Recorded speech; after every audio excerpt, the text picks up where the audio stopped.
আসসালামু আলাইকুম। অভিনব অপূর্ব স্বাদের মাছ ভাজার সহজ রেসিপিতে সবাইকে স্বাগতম। চলুন তাহলে দেখে নিন সহজ একটি রেসিপি কিভাবে আমি আজকে মাছটা ভাজি করলাম সেটাই আপনাদের সাথে শেয়ার করব।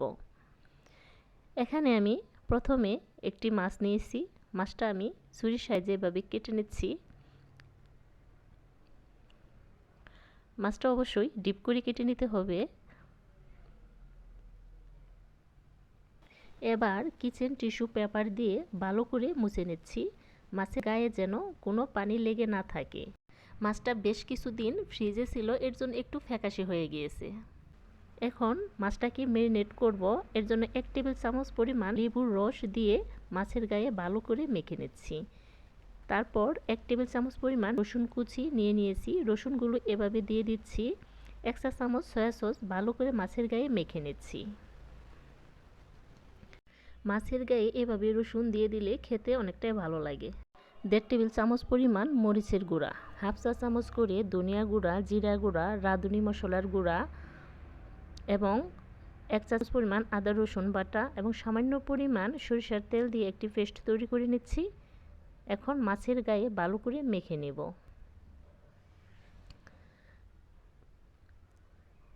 অবশ্যই ভালো করে মেখে নিতে হবে।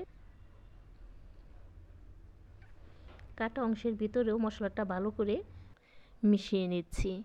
কাটা অংশের ভিতরেও মশলাটা দিয়ে দিচ্ছি। মাছের গায়ে মশলা ভালো করে মেখে নিতে হবে।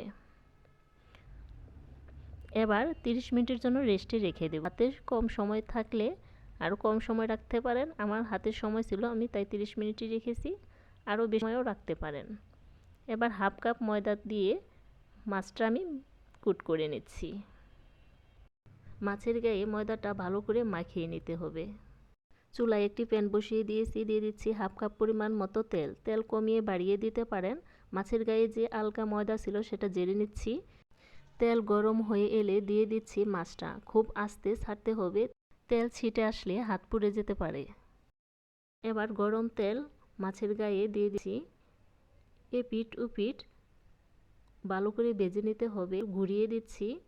এক পাশ হয়ে গেলে অপর পাশ উল্টিয়ে দিতে হবে।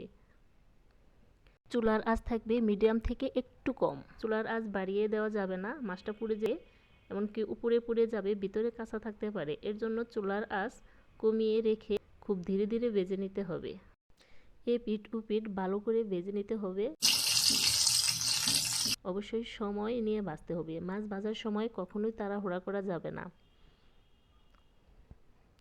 দীর্ঘদিন ফ্রিজে রাখা মাছ খেতে ভালো লাগে না, তবে এভাবে যদি ভাজি করে নেন তাহলে খেতে অসাধারণ হয়।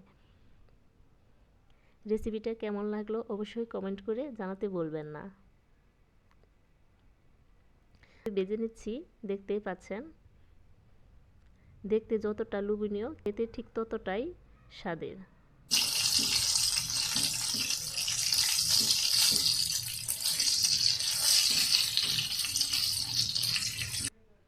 এবার মাছটা আমি তেল থেকে নামিয়ে নিচ্ছি।